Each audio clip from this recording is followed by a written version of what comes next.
Hello and welcome to K News. This is Hardik Trivedi.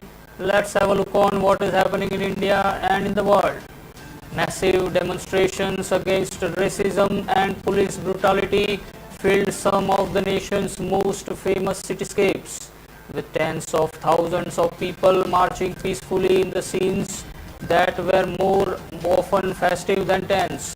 Wearing masks and urging police reform, protesters on Saturday gathered in dozens of places from coast to coast, while mourners in the North Carolina waited for hours to glimpse the golden coffin carrying the body of native son George Floyd, a black man whose death at the hands of Minneapolis police has galvanized the expanding movement. Collectively, it was perhaps the largest one-day mobilization since Floyd died 12 days ago, and came as many cities began lifting curfews that authorities imposed following initial spasm of arson, assaults, and smash and grab raids on businesses. Authorities have softened restrictions as the number of arrests plummeted. Demonstrations also reached for four other continents, ending in clashes in two European cities. The largest US demonstrations appeared to be in Washington, where streams of protesters flooded streets that were closed to traffic. On a hot, humid day, protesters gathered at the Capitol, on the National Mall, and in neighborhoods. The laws are protecting them, said 37-year-old African American teacher. Among the changes she wants is a federal ban on police checkholds and a requirement for police officers to wear body cameras. Many groups headed towards the White House, which was fortified with new fencing and extra security measures. Inside the presidential mansion, their chants and cheers could be heard in waves. President Donald Trump, who was urged authorities to crack down on unrest, had no public events.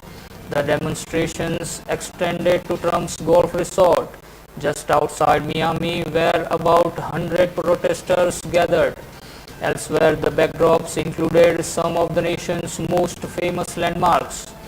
Roderick Swaney said he was overwhelmed to see the large amount of white protesters waving signs that said Black Lives Matter, and hundreds gathered near the Golden Gate Bridge.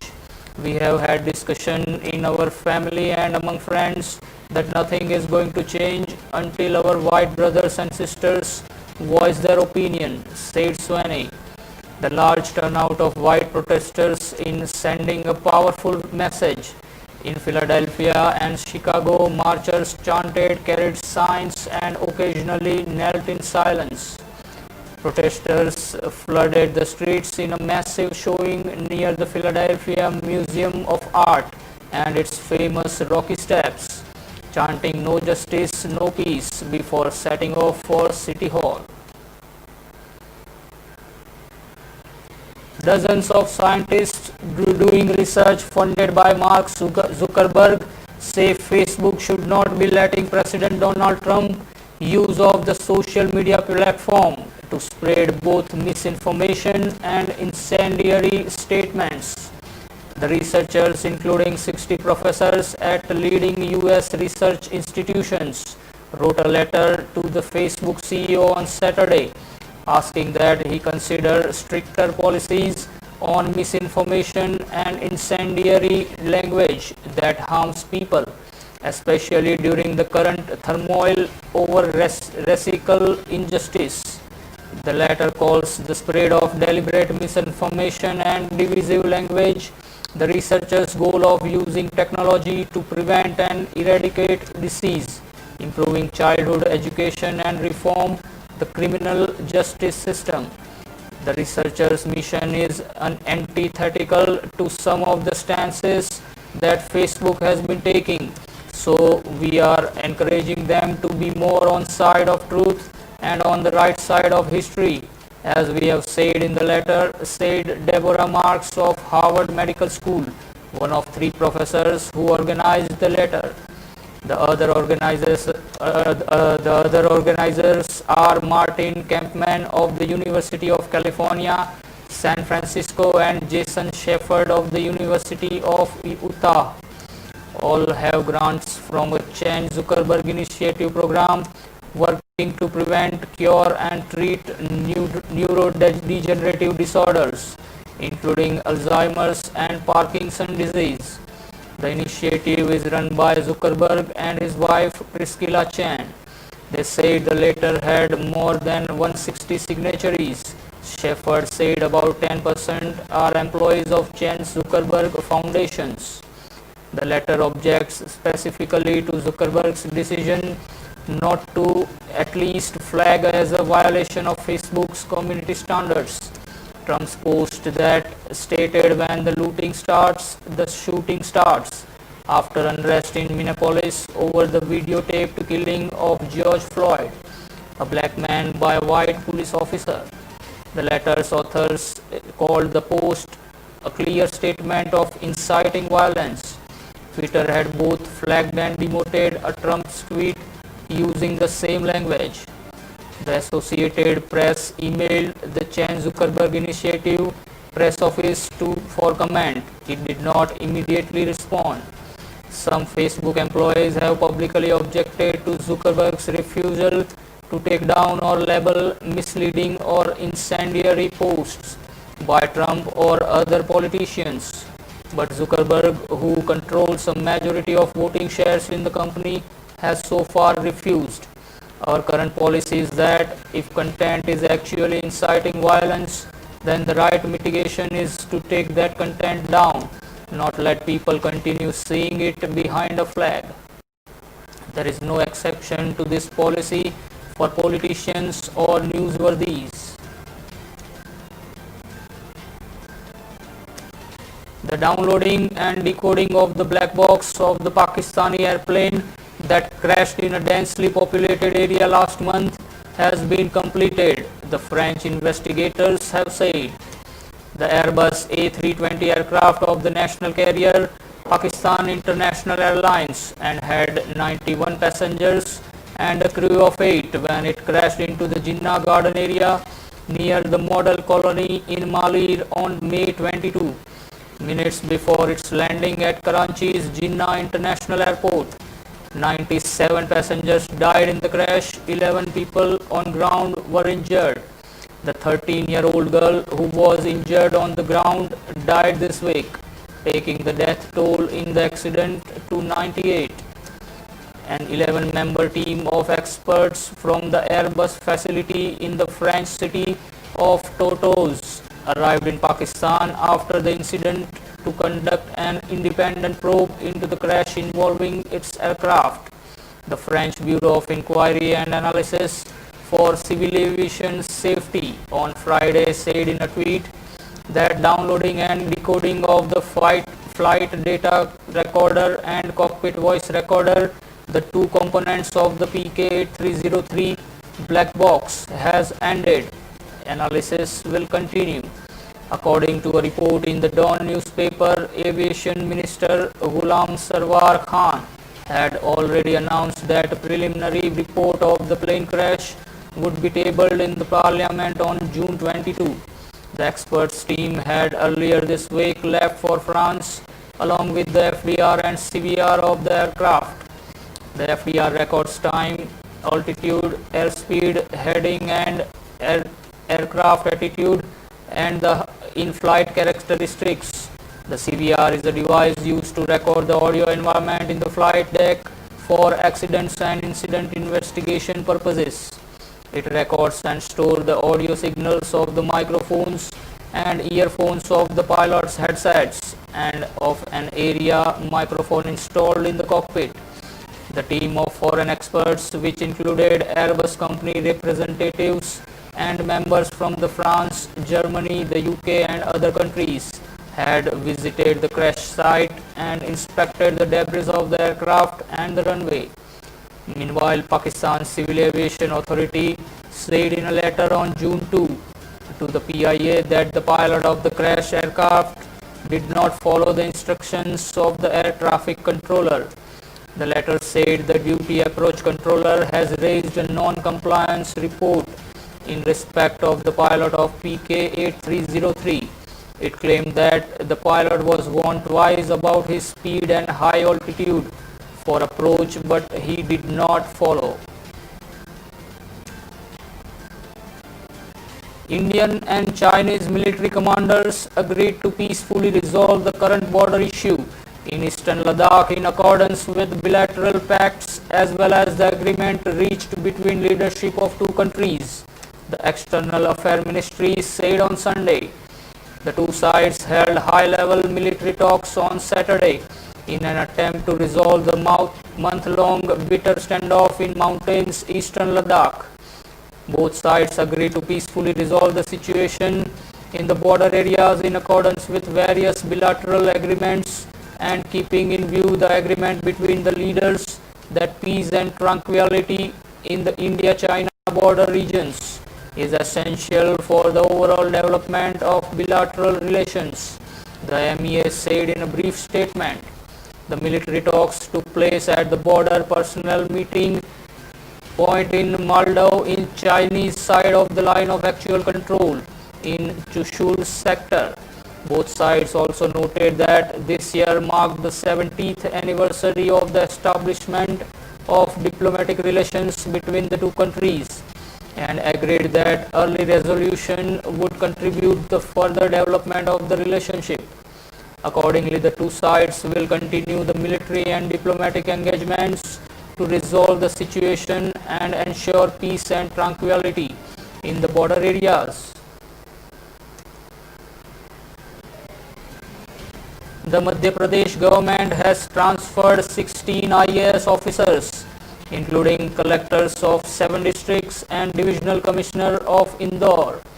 The state government has appointed new collectors in Devas, Dhar, Rewa, Mandla, Narsinghpur, Singrauli and Agarmalwa districts as per an order issued on Saturday night.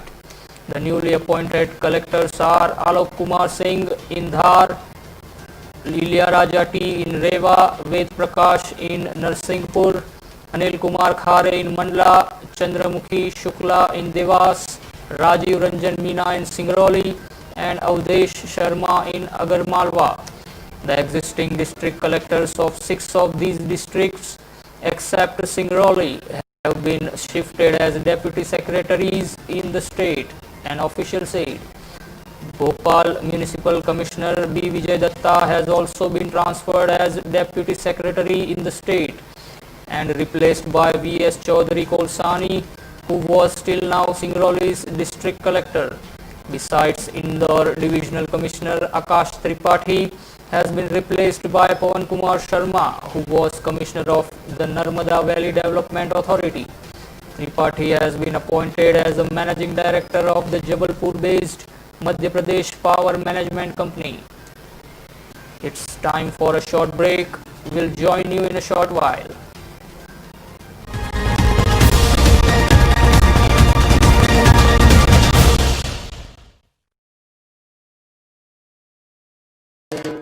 Vesavi Aptundi fan with the cooler number one. Ika chase go more fun, unte cooler number one. Ika don't run from the sun, unte Genstra number one.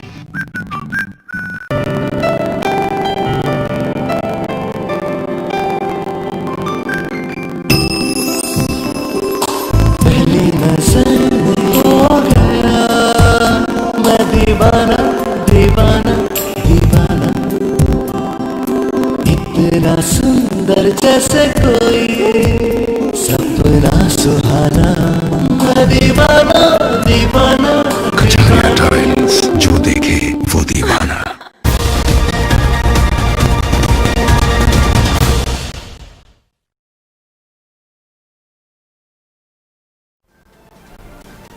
Welcome back to K News and thank you for watching. Let's continue the streak of news. Delhi Deputy Chief Minister Manish Sisodia pitched for a 30% reduction in syllabus for all grades to make up for the loss caused by the COVID-19 pandemic and advocated reopening of schools with reasonable precautions. In a letter written to HRD Minister Ramesh Pokhriyal, Sisodia asserted that since people need to learn to live with coronavirus now, it would be better if the already existing learning spaces like school take up that role, noting that online teaching can only complement learning in schools and not replace it. He said, it would be a historical blunder if the opportunity is let to pass by, not trusting schools with a bigger and bolder role, which is to prepare children for better and responsible life and not just for a few lessons of their textbooks. First of all, we need to assure every child, irrespective of age and social class, that they are important to us and all of them have equal rights to physical and intellectual space of their respective schools. The clamor of online teaching or older children coming to school first and not the younger ones should be put to rest. Sisodia cautioned that no measures be suggested which accords any primacy to children of secondary grades onwards primary, because learning across all stages is important, whether it is about preparing for board exams or learning to read and write. Quoting an ICMR study which states that coronavirus attack rate is lowest among 0 to 9 years age group, he said, since we need to learn to live with the coronavirus now, it would be better if the already existing learning space, which is school, take up that role. But before doing that, parents need to be taken in confidence and they should be explained the risk factors with facts. In the process of learning to live with the coronavirus, there would be major changes in the schools across the world. It is for us to decide whether we recognize our schools based on the need of our country, our society and learnings from our own great history, or we wait for other countries or some other societies to do something and then we copy paste those here. In my view, we need to take decisive steps now, the Deputy Chief Minister said.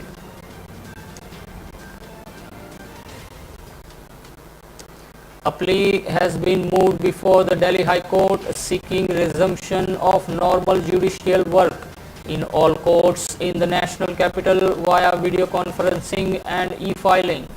In an administrative order issued on May 29, the High Court had said it would only hear urgent matters via video conferencing till June 14 in view of the COVID-19 pandemic. The order also applies to all district courts in the city.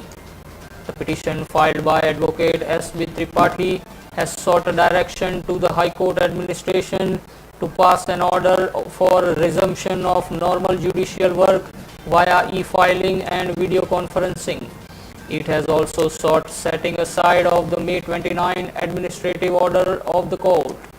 The plea contended that since all the benches are sitting now and cases are being filed by e-filing, there would be no impediment in hearing not so urgent, pending and fresh matters. It has also claimed that the Supreme Court has permitted filing of matters in a routine manner and started to take up non-urgent matters as well. The petition has said that due to the restricted functioning of courts, pendency of cases has increased and lawyers are becoming financially hard-pressed. Hospitals run by Delhi government and some private hospitals will be reserved only for residents of the national capital, Chief Minister Arvind Kejriwal said today, amid a huge controversy over availability of beds. At the same time, he said Delhi will unseal its borders, which were sealed in the first place, thinking that our hospitals will be flooded with people from other states. For now, we have decided that the 10,000 beds under the Delhi government will be kept for residents. The beds under the central government can be used by all. Private hospitals covering special treatment will be opened for all. The Chief Minister said, then borders, he added, will be open from tomorrow.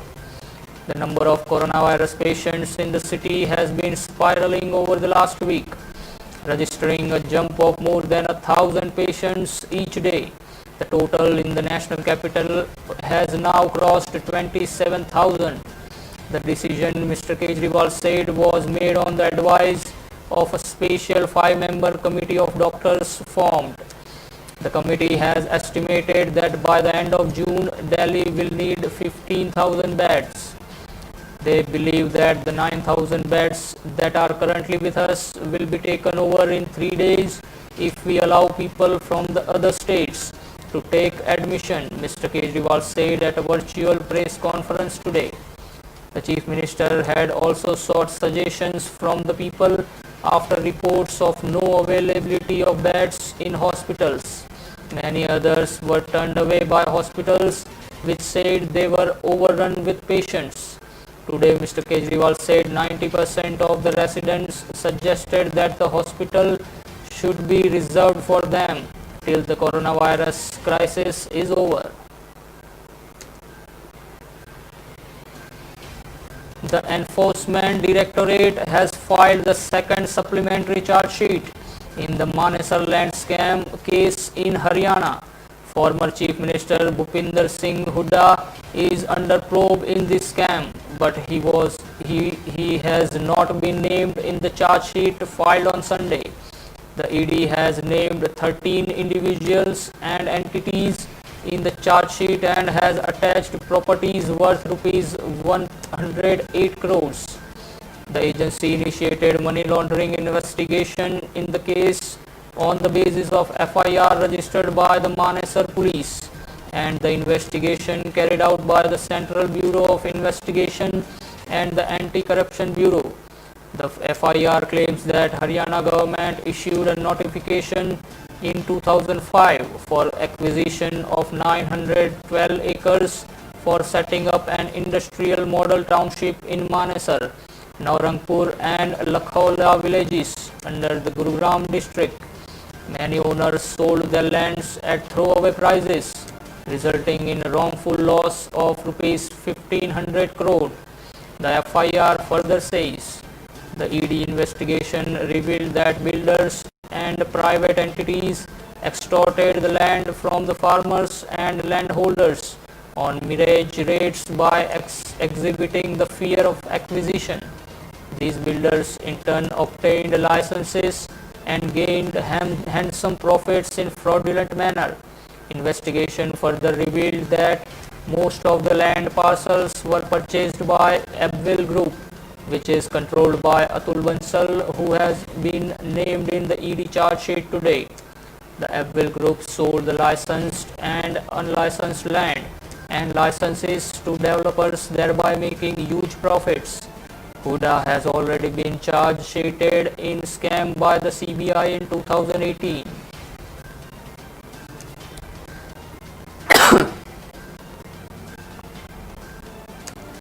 Seven cities in India account for nearly half of the nationwide COVID-19 tally, which saw a record surge of almost 10,000 on Sunday, according to the data from Union Health Ministry. Mumbai is hit the hardest with 47,354 confirmed COVID-19 cases.